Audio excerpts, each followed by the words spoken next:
Hello and welcome to Streamtabulous. So we're going to talk about phones and using the HDMI out on certain flagship phones. And this is going to be handy for a lot of people out there. Perhaps you've broken your screen and dropped it and it's gone rainbow color, or the screen is faulty in some way, and the touchscreen hopefully still works. Phone that I'm going to be showing you, I got from my friend. I was very grateful to get it off him. I think it's a Samsung S20, or it could be an S22.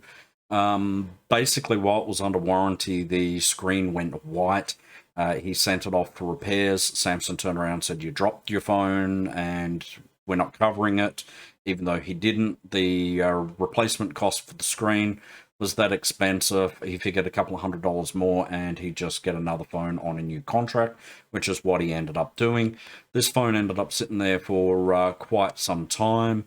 And I said, well, look, I need a decent webcam. I'm using the LG. Maybe I'll be able to plug it in and actually use it in some way through the HDMI. He said, look, if you can use it, take it. And that will bring us to the rest of the story. So again, you might have a phone that has the ability to do HDMI out, and if you do, this is a very handy video where if you've got damage to your screen, rather than send it off and pay a lot of money to get that data off it, this will probably work for you, and it's certainly worth a try. What you'll need is a couple of things. You'll need USB-C type to HDMI. This has the ability to charge and the ability to plug something in like a thumb drive, a mouse, including a USB dock where you can have multiple USB devices. So you can have mouse, keyboard, and a thumb drive in there to transfer your data off. If you're using a PC, you'll need a HDMI into USB A-type adapter. This one I got off AliExpress. If I leave it plugged in, it heats up and then it doesn't work for a while and I have to unplug it. The one that I'm using right now that you're seeing the video on, I leave in all the time. I got that from a computer store. It cost me $22. I probably recommend the better quality one in all honesty. But if you're just trying to get some data off it, AliExpress, these are really cheap. These are really cheap on AliExpress as well. This one's purchased from Kmart in Australia. About $15. AliExpress were about $6. And of course, a short HDMI cable to plug from either your HDMI TV or your dongle into your, well, this is the dongle here as well, into the dongle from your phone so you can get USB-C type to your HDMI out. Now, we'll kick over to the intro and then I'll show you some videos and we'll talk about my journey.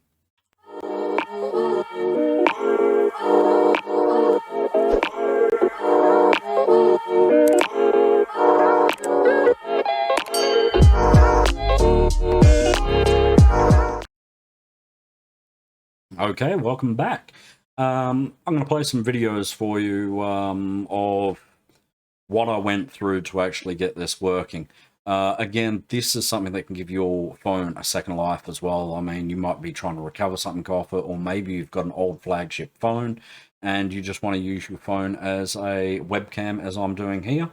The quality of it is, as you can see, like a digital SLR camera. And you can't go wrong. It's better than any webcam that you're going to be using. So you get a second life out of your device, and I'm using it for that right now. So we'll go over to the video and I'll play it and then we'll talk about it. Keep in mind, I do have a muscle condition that affects me muscles. It affects my nerves as well. So I do get hand tremors and a lot of problems. And this day was not a good day. So there's a lot of shakes going on. Get over to the video and then we'll talk about it. Okay, even unplugged, it's still doing that same over and over, and I can't stop it. I think it's got more. It took ages to charge. I think it's got more than the display port being buggered, or the screen. And yeah.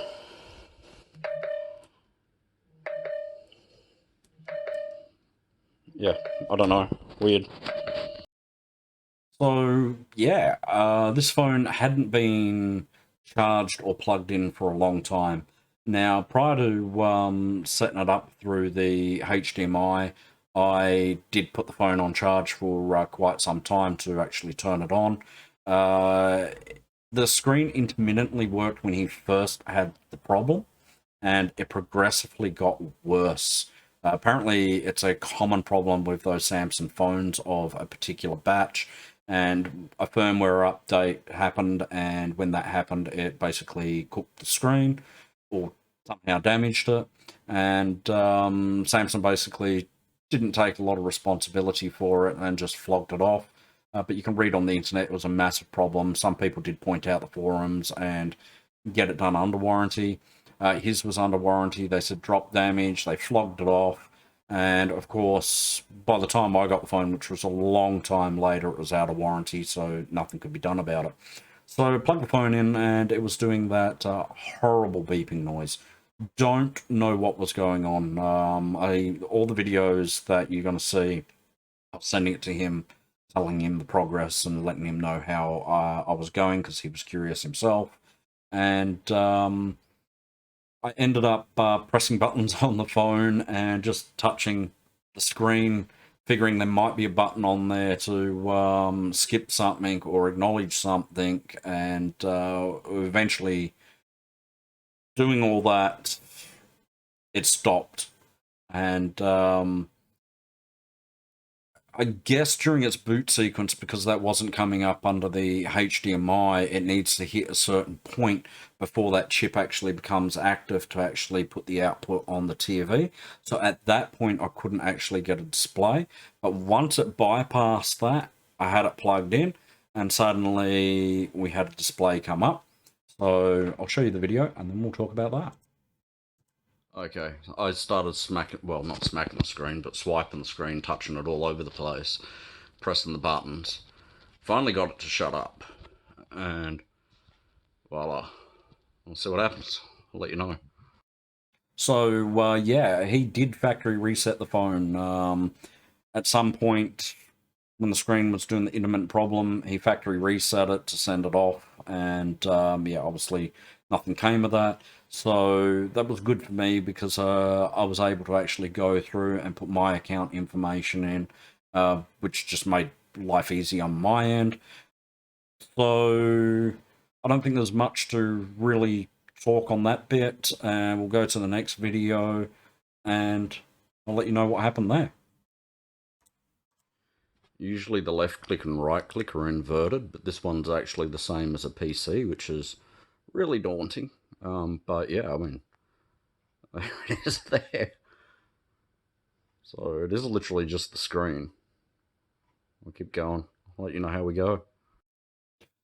So the interesting thing is the mouse must be implemented into the OS. So during the setup, I had no mouse to be able to click anything on the screen at certain points. I think the mouse was coming on and off at certain points, which was kind of frustrating. So I don't know how that goes with the OS, but I have no doubt that that was in the OS. So lucky enough, the touchscreen worked. I had some idea from the display where I could touch, managed to get through that, and we'll move on to the next video and we'll talk about that. Well, it definitely had a fit. To get it on the screen, it kept coming up with, I don't know, it kept coming up with some crap of press start, and the mouse wouldn't work. So I don't know. I started just smacking the mouse like a mad chook, and it pressing all the buttons on the mouse, and somehow it got past it. I think it was the back key on the mouse that did it. But yeah, so that's where I'm at. I'm trying to install an app. It's just sitting there, and the Wi-Fi ain't working. Oh no, it's doing it now. Yay! So yeah, we'll see. Gotta plug it in the computer, of course, but I figured TV is probably safer for the first bit of it. It's going flat, but it's on charge, so I don't get what's going on there. did you say something about 85%? It turns off the charger and then it turns it back on. Could that be what that beeping was? Anyway, let me know. There is no amount of image stabilization built into a mobile phone that helps when you can get tremors as bad as what mine are. So the mouse went out there and I was pressing buttons and whacking it, but what I actually think happened, it was really weird because the on the boot, the mouse worked for most of it, and as I said, also the touchscreen parts in between. When the OS booted up, I lost mouse, but I actually think it was the OS actually starting, and it wasn't fully loaded, and it was the same with the Wi-Fi. The Wi-Fi, I logged in, accepted it, and it's like, okay, it's not coming up, and then suddenly it came up. It seemed to be booting stuff in the background, and I was in a bit of rush, well, not so much of a rush, impatient, I guess you could say. So I just feel like I didn't give it enough time there, so keep that in mind when you're doing it, but at least you can get to see some of the issues. The charging was interesting. That actually had to do with the fact that he didn't actually give me the charger, the rather expensive, so he hung on to that for his new Samsung phone that he ended up getting. And my LG is a low piddly 10-watt charger, and it wasn't enough to actually charge the phone up while I was using it. So we'll move on to the next video, and then we'll talk about that. Okay. And she's charging. Whether it's going down or up, I have no idea at the moment because that screen is really freaking bright.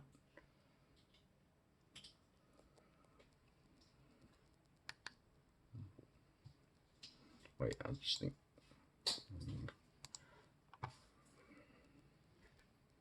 Yeah. Bum bum bum. And I don't think... I'm pretty sure if I do that...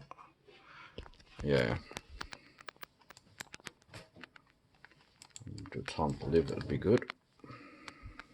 Well, there we go.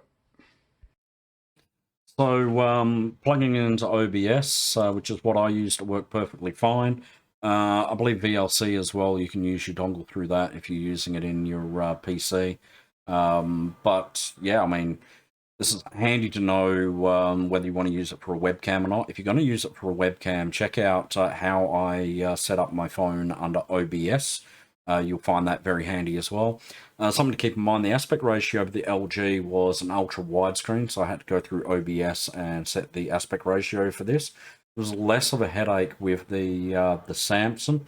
The Samsung has a very slight delay on its frames per second. Basically, the phone's frames per second don't match my monitor's frames per second, so there's just the ever slight delay there. But it's nothing which is really that disruptive when you're actually recording a video, and if I look at the screen, it's that minute you really don't notice it unless you're paying close attention to it. So something to keep in mind if you're setting it up under OBS. Once I got the proper charger for the phone, and I plugged it in and into the USB-C type to HDMI dongle with the charge port on it. It's charged perfectly fine, and it was no longer going flat, it was holding charge, and I just leave it on charge all the time. I don't actually take it off charge. I do have battery saving on there, so when it gets up, it decharges a bit, and that keeps it going, and I've been running it for a while now. No issues whatsoever. It's been fantastic. I disabled the screen off time on it. That way I don't have issues when I'm recording the video. I just use a little mirror to actually see behind it because it's almost hard up against the wall. So when I turn the computer on, it automatically detects on the phone and the phone comes on. So, you know, at least I can turn it off if I'm not actually using the phone for video to just save it overheating. Let's talk about the interface. I did update the firmware hoping it would fix the screen since that's what originally broke it, but obviously whatever that firmware did permanently damaged the screen, so it was a no-go. But when I updated the firmware, it installed something called DeX, which is Samsung Desktop Mode. Now with Samsung Desktop Mode, it changes it to a Windows Linux-like interface, And in doing that, the camera apps are not full screen. They pop up in this weird little window. They're in the wrong aspect ratio. And that was a no-go. You need to keep it in a phone mode to actually use it effectively as a webcam if you're actually doing that. So you need to disable DeX. Now, I don't think I managed to find how to disable it in the DeX mode, but it was still having the intermittent where the display would come up. So I was able to actually disable it under the screen itself of the phone. But you probably can disable it under DeX mode. It is just something to keep in mind. I'll go over to my green screen where I actually set up the camera app for the focus and whatnot, and I'll show you where that DeX is quickly. So we'll just move over to that. Okay. So remember, if you're setting it up to use as a camera, to check out the how-to on the OBS. Very handy video to get you through it. So, of course, I have the wireless mouse plugged into it. And lucky enough, the Samsung, unlike other phones, have the click the same as a mouse, which is very handy. LG was reverse. Don't know what the Apple are. So just simply click up.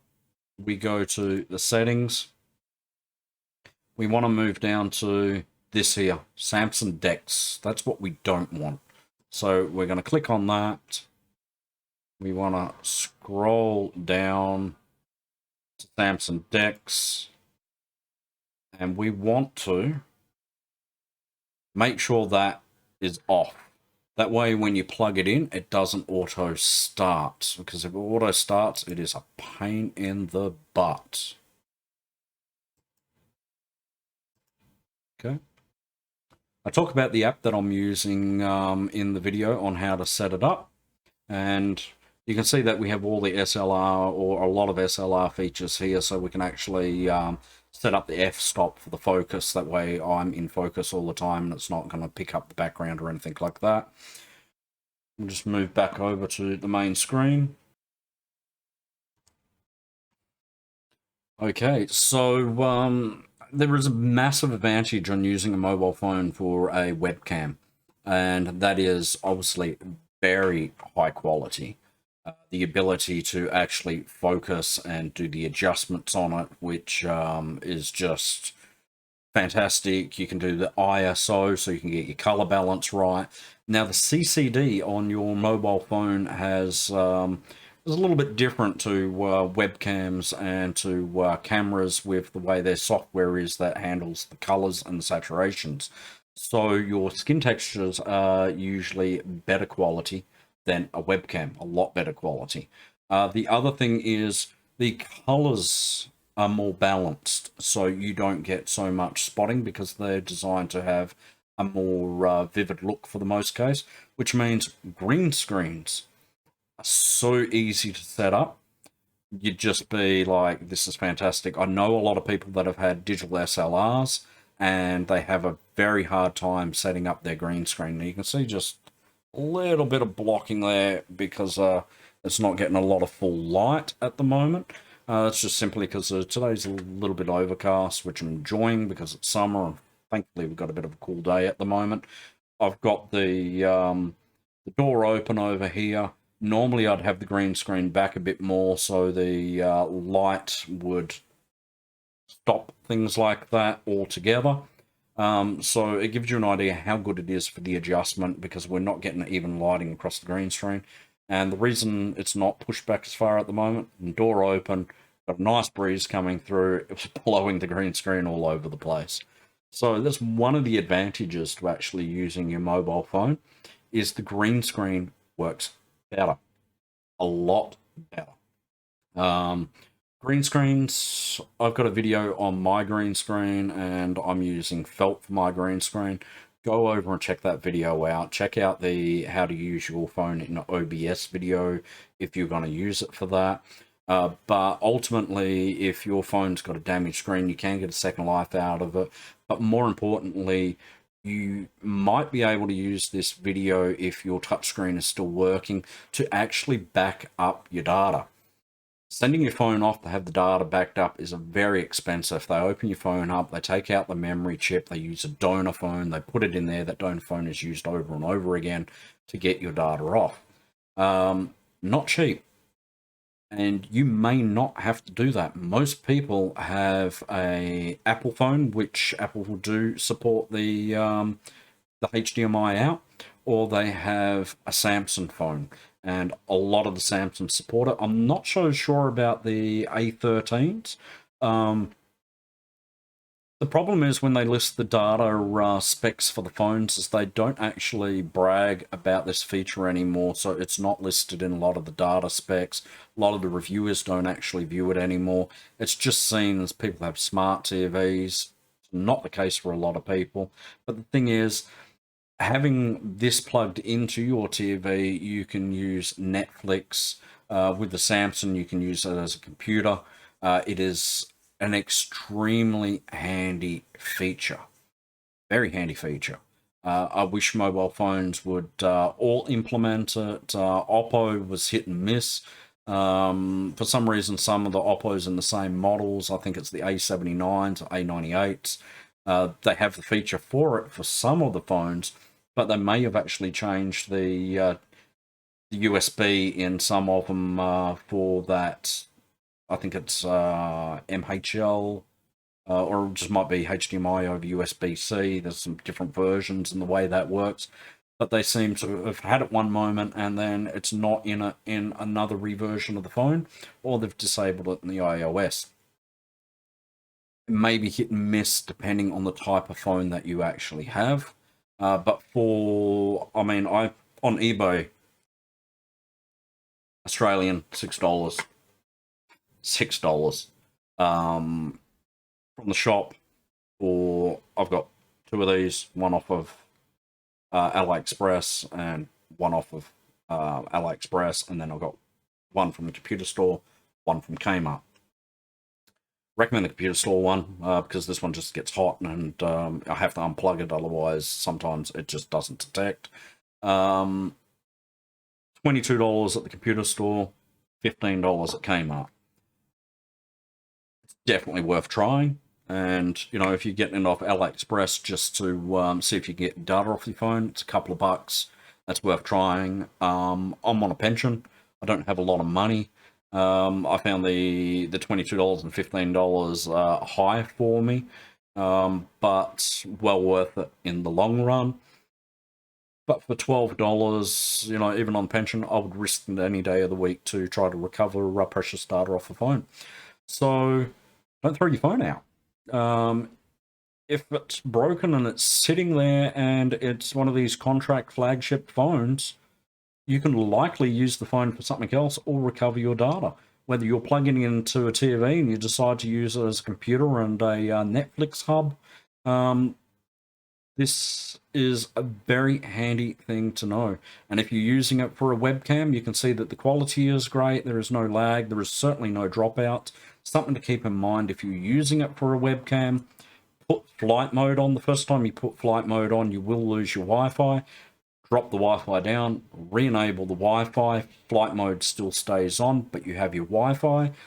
Why you want to do that is just stop SMSs, Messenger, and so forth going off, and just, you know, in the middle of a stream, you don't want that. Disable any alarms, because you don't want an alarm popping up randomly. And you don't want phone calls coming in while you're actually streaming, so that's something to keep in mind when you're doing it. For me, I also have an app on, so it keeps it in landscape mode rather than in portrait mode, and that is very handy to have as well. So yeah, I mean, even when the screen comes on and it's bright white and it's charging, I don't actually have a problem with, you know, the it going flat at all. It holds its charge perfectly. Do have battery saver on, as I mentioned, just to help keep it alive because it is on charge all the time. And hopefully this video helped you out. And if it does help you out, like, subscribe, get the bell on. Perhaps you're just watching it out of interest, and if it helps, or if you're watching it just out of interest, share it to your social media, let other people know about it. This could very much, your photos are very precious to you. That data that's on your phone can be very important to you, and it could certainly help someone out. So share the video, get the word out there. And of course, I will see you in the next Streamtabulous video. Thank you for watching my video and sticking around to the end. If you like my videos, it'd really help me out if you could like and subscribe. It helps the YouTube algorithm to push my videos out there to more viewers, which in turn helps me and helps everyone. So thank you for watching my video and hanging around to the end, and I will see you in the next video.